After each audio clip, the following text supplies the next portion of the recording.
अस्सलामु अलैकुम दोस्तों, आज हम आपको एक ऐसी औरत की कहानी बताएंगे जिसे दफनाया जाने लगा तो कब्र से एक सांप निकल आया।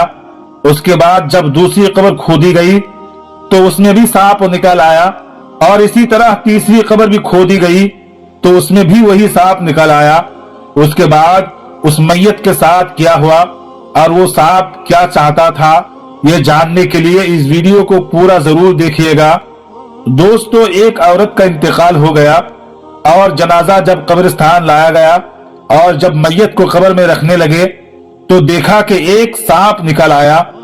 सब लोग ये देखकर डर गए और फिर दूसरी कब्र खोदी गई और सब लोगों ने देखा और करीब से देखा कि कब्र साफ है, कोई चीज कब्र में नहीं है। मगर जब मैयत को कब्र में उतारने लगे तो क्या देखते हैं कि वही सांप जो पहले कब्र में निकला था उस कब्र में भी जाहिर हुआ। तो लोगों ने उस कब्र को भी मिट्टी डालकर बंद कर दिया। उसके बाद उस मैयत के लिए तीसरी कब्र खोदी गई।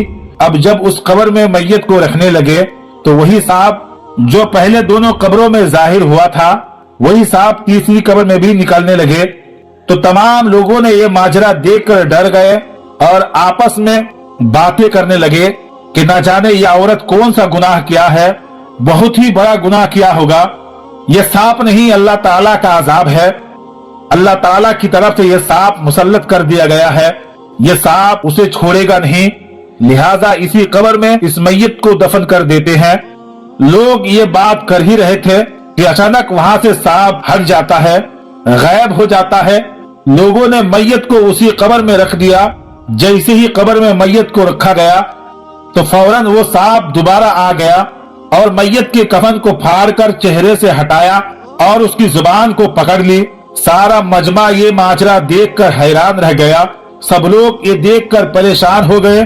कुछ लोग तो भागने लगे और कुछ लोग तो ये माजरा देखकर रोने लगे और अल्लाह की पनाह मांगने लगे और कुछ लोग तो अल्लाह अकबर की सदाएं बुलंद करने लगे।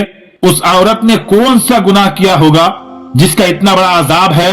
उस मजमा में उस औरत का शौहर भी शामिल था। कुछ लोगों ने उसके शौहर से पूछा कि आखिर क्या मामला है, इस औरत ने कौन सा गुनाह किया है, कौन सा ऐसा अमल किया है जिसकी वजह से ये सांप ऐसा कर रहा है। तो शौहर ने परेशान होकर रो रो कर कहने लगा कि वो मुझे बिला वजह बुरा भला कहती थी, मेरे ऊपर चीखती थी, चिल्लाती थी, मेरे साथ नौकर जैसा सलूक किया करती थी, नाफरमान थी, लेकिन मैं उसके आगे कुछ नहीं बोलता था और मैं सब्र करता था। मैंने कभी बदला नहीं लिया, कभी मैंने उसको गुस्से भरा जवाब नहीं दिया। उसके बाद मजमा में खड़े कुछ लोगों ने उसके शौहर को बोला कि भाई उसकी खताओं को माफ कर दो, उसके लिए दुआए मगफिरत करो तो शायद उस पर से यह अजाब हट जाए। फिर उसके शौहर और तमाम लोग मिलकर उस औरत के लिए दुआए मगफिरत की। जैसे ही उसके शौहर ने उसके लिए दुआए मगफिरत की और उसकी खताओं को माफ किया तो फिर कब्र में देखा गया तो वो सांप नहीं था, वो अचानक गायब हो गया था। लोगों ने उस औरत को दफन किया और वापस घर चले गए। दोस्तों, ये वाकया बहुत बड़ा दर्स और हिदायत है उन लोगों के लिए जो अपने शौहर से झगड़ा करती है, उनकी नाफरमानी करती है। ये बहुत बुरी बात है और शरीयत के खिलाफ है। ऐसी औरत से अल्लाह ताला हमेशा नाराज रहता है। अल्लाह ताला ने उस काम को बहुत नापसंद किया है। इसलिए तमाम औरतों को ये ख्याल रखना चाहिए कि अल्लाह ताला ने जो अहकामात उन्हें दिया है उस पर सख्ती से अमल पैरा होना चाहिए। रसूलुल्लाह सल्लल्लाहु ताला अलैहि वसल्लम का फरमान है कि ज्यादातर औरतें शौहर की नाशुक्री की वजह से जहन्नम में जाएंगी। रसूलुल्लाह सल्लल्लाहु ताला अलैहि वसल्लम का फरमान है कि दो किस्म के लोगों की नमाज कबूलियत की तरफ नहीं जाती। उनमें से एक वो औरत है जो अपने शौहर की नाफरमानी करे।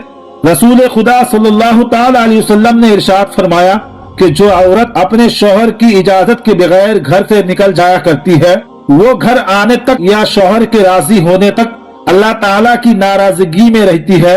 हजरत आयशा सिद्दीका रज़ियल्लाहु ताला अन्हा रसूल खुदा सल्लल्लाहु ताला अलैहि वसल्लम से पूछा कि औरत पर तमाम लोगों में से किसका हक सबसे ज्यादा है।